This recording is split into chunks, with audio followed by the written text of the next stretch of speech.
안녕하십니까. 코인365 톡톡 코인스토리 모카골드 경제연구소의 김희성입니다. 오늘 여러분들께 준비해 드릴 코인은 바로 네오라는 코인인데요. 아마 익숙하지 않으실 코인이라고 생각이 듭니다. 여러분들께 만약 가상화폐에 대해서 어떤 걸 알고 있냐 여쭤보게 되면 가장 먼저 비트코인을 떠올리게 되시고 그 다음에 이더리움까지는 대다수의 사람들이 많이 알고 계시는데요. 바로 이 네오라는 코인 같은 경우는 중국에서 개발되어진 중국판 이더리움이라는 별명을 가지고 있는 바로 코인에 해당을 하겠습니다. 코인마켓캡에 따르면 시가총액 기준 7위를 차지하고 있으며 84억 달러, 하나 9조 500억 원에 해당하는 어마어마한 막대한 그 시가총액을 지니고 있는 바로 코인이 네오에 해당되겠습니다. 자, 네오라는 코인의 출발점은 바로 엔트쉐어라는 데서 출발을 했는데요. 2014년에 중국의 온체어라고 그 중국에 있어서 어떤 중국 정부의 승인을 받았던 블록체인을 기반으로 했던 이 기업에서 엔트쉐어라는 것으로부터 출발을 하게 됩니다. 그래서 이 기업에서 가상화폐에 대한 개발을 해봐야 되겠다라고 하면서 엔트쉐어를 개발을 해왔고 2017년 4월에 이름을 네오라고 바꾸면서 그 부각성을 더 띄게 되었는데요. 바로 이 네오랑 과연 무엇인가 좀 살펴보게 된다면 네오라고 하는 것은 중요한 키워드를 세 가지로 뽑아볼 수가 있습니다. 첫 번째는 디지털 에셋이고 두 번째는 디지털 아이덴티티, 그다음 세 번째는 스마트 컨트랙트라는 개념입니다. 그래서 이러한 세 가지를 통해서 스마트 이코노미를 구현하는 것이 바로 이들의 목적이다라는 건데요. 아마 이 세 단어들 중에서 이 스마트 컨트랙트란 단어는 이더리움에서 조희연 전문가의 설명을 통해서도 많이 들어보셨을 것이라는 생각이 듭니다. 그래서 앞에 나왔던 이 세 가지의 개념들을 총해서 이 네오라고 하는 것은 바로 스마트 이코노미의 실현이 가장 큰 주된 목적이다라는 것인데 이 세 가지 개념에 대해서 자세하게 살펴보도록 하겠습니다. 먼저 첫 번째 디지털 에셋 같은 경우는 우리가 알고 있는 자산인데 말 그대로 디지털화된 자산이라고 번역을 해볼 수가 있습니다. 그럼 디지털화된 자산이란 무엇이냐? 우리가 신용카드나 체크카드를 가지고 다니면서 물건을 구매하거나 어떤 이런 재화 서비스를 이용하고 결제를 하게 되는데 사실 우리가 봤을 때 네모난 카드는 그냥 정말 카드에 불과하지만 그 안에 있던 어떤 전자화폐적인 기능을 하게 되는데 바로 이 네오라는 코인이 블록체인을 기반으로 한 어떤 시스템에서 디지털 에셋으로서의 어떤 위치를 띄겠다라고 생각을 하시면 좋을 것 같습니다. 그래서 단순하게 블록체인이라고 이제 소개를 하면 얘네들이 좀 퀄리티가 떨어져 보이기 때문에 이런 디지털 에셋이라는 용어를 써서 좀 더 고급화 전략을 피웠다라고 생각을 하시면 좋을 것 같습니다. 두 번째는 디지털 아이덴티티입니다. 디지털화 환경 속에서 누가 돈을 보냈는지, 누가 돈을 받았는지, 얼마를 받았는지에 대한 명확한 근거가 남아야 될 텐데 우리가 은행에 가서 돈을 더 보내기 위해서 통장을 개설한다고 할 때 우리가 누군지를 입증을 해야 되는 것처럼 마찬가지로 디지털 환경 속에서도 디지털 아이덴티티에 대한 입증은 굉장히 중요합니다. 그래서 이 네오 체계에 있어서는 PKI X509라고 하는 표준화된 암호키를 사용을 해서 이게 어떤 기관이다 혹은 이건 개인이다 라는 것들을 입증을 하면서 그 전자화폐에 송금을 할 수 있다라고 밝히고 있습니다. 그다음 세 번째는 이제 스마트 컨트랙트라는 개념인데요. 이더리움에서 가장 중요시하는 개념 중에 하나이고 동시에 네오가 중국판 이더리움이라고 불리우고 있기 때문에 이 스마트 컨트랙트는 굉장히 중요한 개념인데 사실 네오에서는 스마트 컨트랙트라는 개념 뿐만 아니라 이 네오 컨트랙트라는 요 용어를 굉장히 중요시하게 생각을 하고 있습니다. 그것은 이더리움이 스마트 컨트랙트라고 한다면 우리는 그거에서 더 나아가 네오 컨트랙트라는 단어로서 우리가 새로운 플랫폼을 장악을 하겠다라고 생각을 하시면 좋을 것 같은데요. 우리는 이미 수많은 계약들을 진행을 하고 있습니다. 단순하게 우리 오프라인에서 뿐만 아니라 온라인에서도 많은 계약들을 하고 있는데 그런 계약 속에서도 정확하게 이루어지고 그 다음에 어떤 송금 문제라던가 이런 금전적인 문제가 원활히 통용화될 수 있도록 하는 것이 바로 스마트 컨트랙트라는 개념인데 그것에 있어서 바로 네오가 플랫폼을 장악하겠다라는 겁니다. 그래서 뒤에 이제 바로 보시는 이제 네오의 특징인데 여기서 한 가지 중요하게 보고 가실 개념이 바로 두 번째 있는 내용인데요. 이 네오라는 어떤 코인이 갖고 있는 특징을 정말 딱 하나만 꼽아보라 라고 한다면 바로 이 내용을 살펴볼 수가 있습니다. 다른 코인들과의 정말 차이점인데요. 바로 뭐냐면 우리가 프로그래밍을 할 때 쓰는 프로그래머의 용어들이 정해져 있습니다. 그래서 일반인들도 익숙하게 보실 수 있는 자바라는 용어들,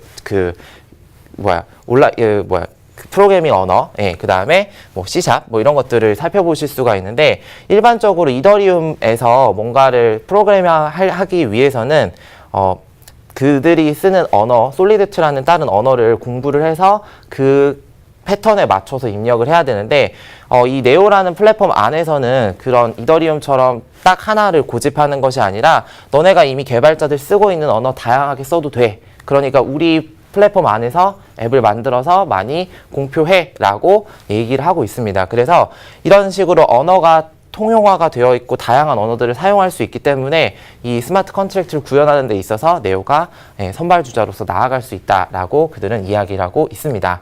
그래서 네오의 특징을 살펴보면 방금 말씀드린 것처럼 대중적인 프로그래밍 언어를 사용한다라고 볼 수가 있는데요. 이미 우리가 알고 있는 언어를 사용하는 것이 편하지 새로운 언어를 배워서 그들의 어떤 언어를 입력한다라고 하면 좀 다소 어려움이 있겠죠. 그래서 대중적인 프로그래밍을 사용하는 것이 네오의 가장 큰 첫 번째 특징이 되겠습니다. 그리고 아까 앞서 말씀드렸던 스마트 컨트랙트를 함에 있어서 네오에 있어서 네오 VM이라고 하는 가상 머신을 이제 쓰고 있습니다. 그래서 가상 머신은 좀 가벼운 프로그램이 운영이 되기 때문에 스타트업이 빠르고 계산 처리가 좀 빠른 것을 또 하나의 특징으로 살펴볼 수가 있습니다. 두 번째는 이제 파트너십의 이 얘기를 꺼내볼 수 있는데요.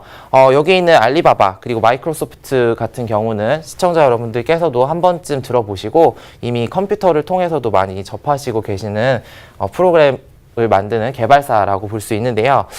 먼저 이 두 개는 현재 협력사라고 좀 보긴 어렵습니다. 그런데 왜 이렇게 갖다 넣어놓냐면 알리바바는 14억 중국인들이 사용하고 있는 온라인 매체 서비스라고 볼 수가 있습니다. 그래서 우리나라에서도 온라인에서 물건을 구입할 때 어떤 여러 가지 사이트들을 이용하는 것처럼 중국인들 같은 경우 알리바바를 이용하는데, 이 알리바바에서 아까 이 네오라는 코인을 개발했던 홍페이우이라는 사람이 속해져 있는 블록원이라는 그 회사에서 이 알리바바와 함께 블록체인을 기반으로 해서 어떤 플랫폼을 또 구축을 하고 있습니다. 그래서 네오라는 코인과 직접적인 연관성을 찾을 수가 없지만 그가 속한 회사에서 블록체인을 개발하고 있는 현실이기 때문에 앞으로 이제 가상화폐가 점점 커 나아가고 그리고 결제 수단으로서 좀 더 상용화가 되었을 때 이 알리바바와 네오 안에 어떤 접점을 찾는 게 쉽지 않을까, 이런 생각을 또 해볼 수 있습니다. 그리고 이제 마이크로소프트 같은 경우는 현재에도 진행 중인데 이 네오에서 현재 컴페티션 대회를 열고 있습니다. 그래서 이 네오가 갖고 있는 블록체인 기반으로 한 플랫폼과 그리고 마이크로소프트의 어떤 네트워크 시스템을 융합시켜서 앱을 개발하는 대회를 현재 진행 중에 있는데, 홈페이지 들어가서 여러분들 보시면 아시겠지만 정말 네오하고 이렇게 해서 마이크로소프트 이렇게 있기 때문에 굉장히 협력사라고 생각하기 쉽지만 마이크로소프트의 협력사는 현재 아니고 현재 대회를 함께 진행하고 있기 때문에 앞으로의 어떤 가능성에 있어서 좀 긍정적인 영향을 끼칠 수 있지 않을까라고 생각을 해볼 수가 있습니다. 그리고 세 번째는 이제 빠른 속도를 살펴볼 수가 있는데요. 기존의 이더리움이 거래 속도가 좀 느렸던 게 단점이라면 네오는 보다 빠른 속도를 처리 속도를 통해서 거래를 하거나 이럴 때 좀 다소 편리하게 할 수 있다는 것을 특징으로 찾아볼 수가 있습니다. 그리고 마지막으로는 네오가스 분배인데요. 앞서 이제 네오가 목표로 하는 것이 바로 스마트 이코노미였다라고 한다면 우리가 은행에 돈을 넣어놓는 목적은 이제 이자를 받기 위한 이 가장 이제 크고 안전하게 자산을 운용하는 건데, 바로 그와 마찬가지로 네오 같은 경우도 일정 부분의 어떤 네오를 가지고 있으면 네오가스라고 하는 토큰의 개념을 줍니다. 그래서 1000개의 네오 코인을 갖고 있게 되면 0.5개의 네오가스를 주게 되는데, 마찬가지로 네오 코인처럼 사용을 할 수 있기 때문에 이 네오가스의 분배에 대해서 공표가 나왔을 때 이제 네오의 가격도 상승을 하였고 그의 가치가 조금 더 커졌다라고 볼 수가 있습니다. 그래서 앞으로 이제 우리가 블록체인을 갖고 있다라고 비트코인을 갖고 있다라고 해서 뭔가를 더 주진 않지만 네오를 갖고 있다라고 하면 네오가스를 받을 수 있는 어떤 하나의 특징이 될 수 있지 않을까 생각을 해봅니다. 지금까지 네오의 특징에 대해서 말씀드렸는데, 앞서 봤던 특징에 대해서 다시 한번 짚고 넘어가도록 하겠습니다. 먼저 첫 번째 특징은 네오는 자바, 그다음 C 언어, 고와 같은 다양한 언어 프로그램을 사용할 수 있다는 것이 첫 번째 가장 큰 특징입니다. 네오가 꿈꾸고 있는 스마트 이코노미를 구현함에 있어서 개발자들이 이미 그들이 사용하고 있는 언어를 통해서 다양한 앱을 구축을 하고 그들의 어떤 플랫폼에서 운용을 할 수 있도록 하는 것이 바로 첫 번째 특징에 해당을 하고요. 그리고 두 번째 특징은 이더리움에 비해서 처리 속도가 굉장히 빠르다라는 겁니다. 사실 코인이라고 하는 것은 가상화폐에서 화폐의 어떤 목적으로서 사용이 되는 것인데, 자, 이런 화폐의 목적을 사용하는 데 있어서 거래 속도가 느리게 되면 굉장히 불편하겠죠. 그래서 그런 불편성을 감소시키고 편리하게 사용할 수 있도록 처리 속도를 빠르게 했다라는 것이 두 번째 특징으로 살펴볼 수가 있습니다. 그리고 세 번째 특징은 보시다시피 이제 가스 분배에 대한 내용을 살펴볼 수가 있는데요. 은행에서 이자를 주는 것과 같이 네오 코인을 가지고 있을 때는 네오 토큰을 통해서 그들의 어떤 코인을 보유하고 있고 그들의 어떤 펀드에 참여한 분들께 있어서 어떠한 플러스 알파의 혜택을 주신다라는 것을 특징으로 살펴볼 수가 있습니다. 이제 앞으로 네오의 전망에 대해서 좀 살펴보도록 하겠습니다. 앞서 말씀드렸던 것처럼 이 네오라는 가상화폐는 이제 중국에서 만들어지게 되었고, 그리고 중국 정부에서도 이제 비트코인과 같은 암호화폐를 많이 규제를 하고 있지만 아직까지도 중국 시장에서 살아남고 있는 코인이 바로 네오라는 코인입니다. 그래서 네오라는 코인은 일단 14억 중국 인구의 정말 열렬한 지지를 받고 있는 코인이기 때문에 앞으로 가상화폐가 발전을 했을 때 이 네오가 더 급부상할 수 있지 않을까 이런 생각을 해보고요. 동시에 이제 네오의 어떤 파란만장한 앞길만을 해볼 수는 없을 것 같습니다. 그 이유는 네오가 이제 이더리움과의 어떤 차별성을 지녀야 하는데 중국 정부의 어떤 앞으로의 입장도 굉장히 중요하겠지만 이 중국 정부에서 암호화폐를 규제를 하게 된다라고 하면 이더리움과 이제 견주어 봤을 때 많이 하향이 될 가능성도 높고, 또 차별성을 부각하지 못한다라고 한다면 기존에 이제 메이저에 있었던 이더리움이 그 역할을 대신할 수도 있다라고 볼 수가 있습니다. 그래서 현재도 앞서 말씀드린 것처럼 네오라는 코인은 자바, C 언어 같은 다양한 언어를 사용할 수 있지만 이미 개발되어져 있는 많은 D앱들 같은 경우는 이더리움이 더 많은 것은 사실로 볼 수가 있습니다.